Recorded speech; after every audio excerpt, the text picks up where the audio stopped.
right to begin with. But now, this pandemic of the mind spreading across the globe, faster than COVID-19, and I think we need to take it seriously.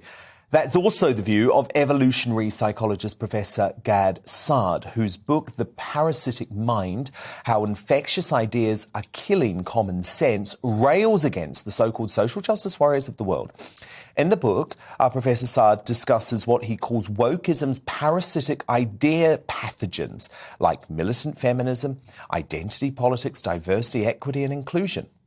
Professor Saad was born into a Jewish family in Lebanon, but they fled the civil war to Canada in 1975. He says his experiences as a child are a big reason why he can't stay silent about this cultural phenomenon that's threatening the West's freedom of speech. And I'm delighted to say Professor Saad joins me now. Professor, great to have you here. So, we thought to begin with, didn't we? Oh, this will just stay in universities.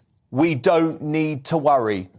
But now it's in our health system, it's in our government, it's in our shops, it's in our corporations. It really has spread like a virus.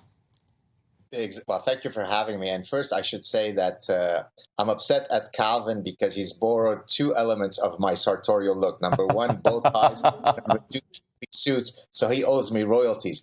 In any case, I do agree that many people have the reflex to think, why are you worrying about all of these woke ideas? They're just restricted to some esoteric department of the humanities. That's typically the reaction that I would get for the 25 plus years that I've been warning people. And as you correctly pointed out, these parasites, these parasitic ideas, just like the COVID virus, as far as we know, broke out of a lab, the bad ideas start off in some esoteric department, but then they become our prime minister, Justin Trudeau. He is a walking manifestation of every idea pathogen that I cover in the book. So yes, it starts off within the rarefied world of the ivory tower, but eventually it goes into every nook and cranny of society.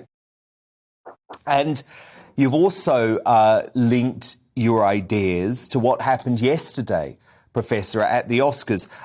You say, think of the millions of people who every day go to work with dignity and grace, from the garbage man to the surgeon to the teacher to the cop to the retail clerk. Now think about the Hollywood parasites, self-absorbed, narcissistic, entitled, shallow pigs.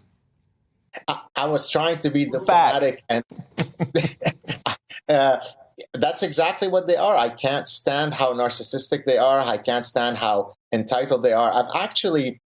I wrote an article more than 10 years ago in Psychology Today where that was titled "The Narcissism and Grandiosity of Celebrities." And one of the arguments that I use to explain why they are the way that they are is I analogize it to survival guilt. When a plane crashes and someone survives and another person dies, you're shackled by the guilt of why did I survive whereas someone else didn't. Well, I argue that Hollywood types suffer from existential guilt. They know in the deep recesses of their mind that they are frauds, that they are not worthy of all the adulation. I mean, you shouldn't be treated as though you are curing cancer simply because you pretend to be someone who cures cancer. And so the way that they resolve that existential guilt is that they pretend that they are solving world hunger and they are solving climate change, because then that allows them to argue, I am worthy of all this adulation. It's grotesque. I can't stand them, and we should be honoring our nurses and our bus drivers more than we do these buffoons.